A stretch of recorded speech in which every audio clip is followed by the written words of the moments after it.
Donc on va se faire quelques petits challenges forensiques, histoire de revoir en fait comment dire, les tactiques, les techniques, les procédures, non mais c'est surtout les habitudes que vous devez avoir quand vous ne trouvez pas.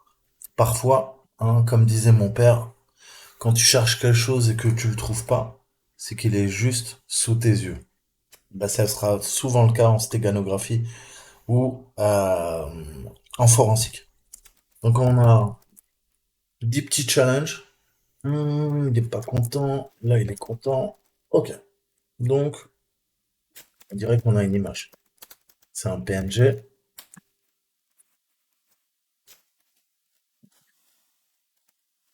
Donc là, vous pouvez zoomer au maximum et chercher, à mon avis, dans un des pixels, il y a quelque chose.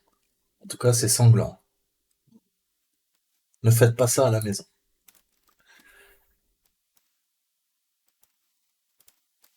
Donc, premier truc.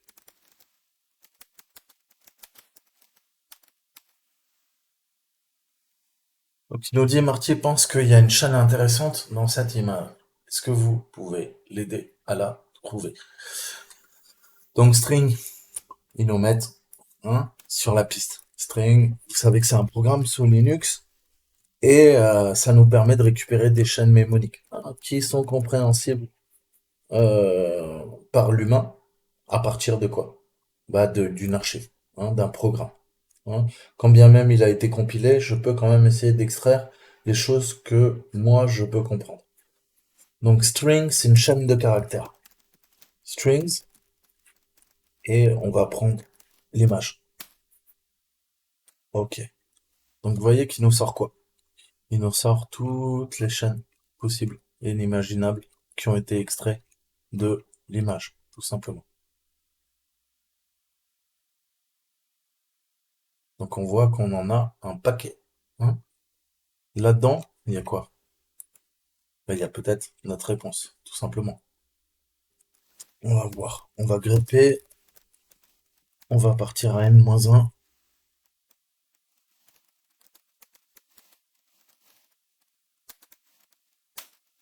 Et on a utilisé Tails.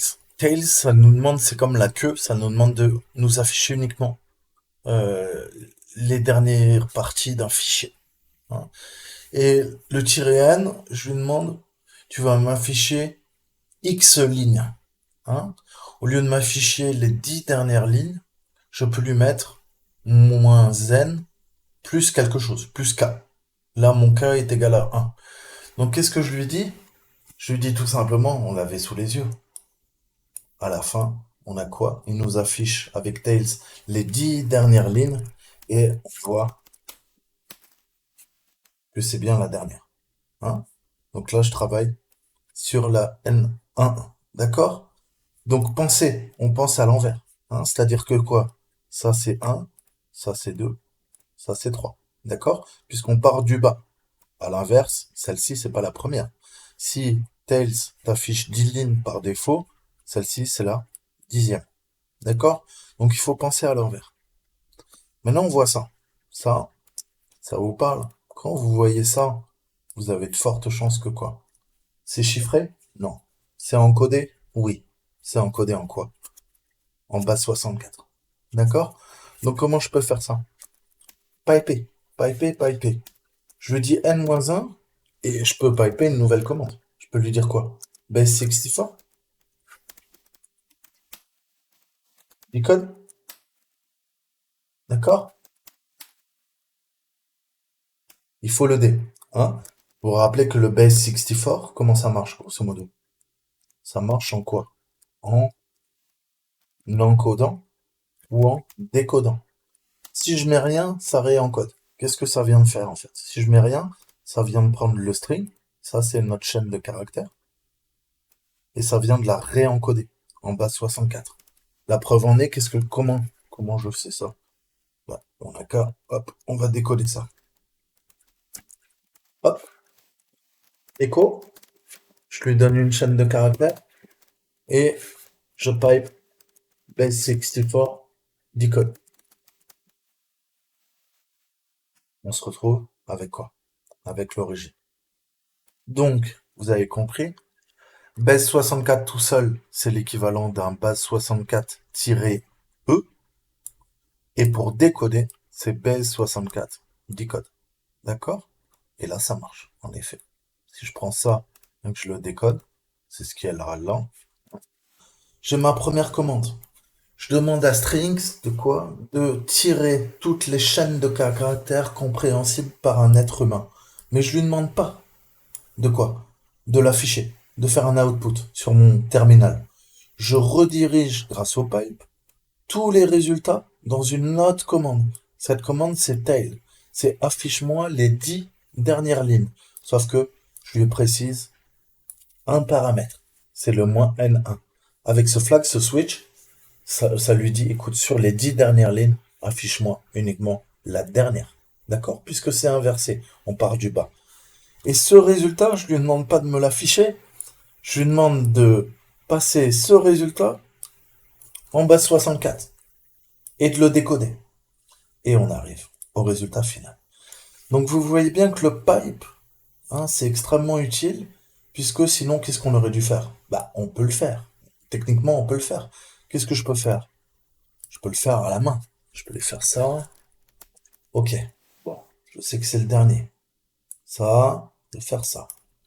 D'accord? Si vraiment, hein, je suis fainéant, on peut rajouter une étape encore. Je peux lui faire mon tail pour avoir que ça.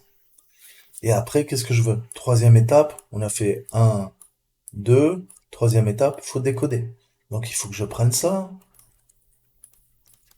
que je l'écrive par exemple dans un fichier, ou que je l'écrive, je lui demande juste l'affichage, comme je vous ai montré. Mais je peux faire quoi? Je peux faire un sudo, lui dire, écoute, tu rediriges tout vers txt, et txt, je te pipe en base 64, je veux un decode. Ça passe aussi.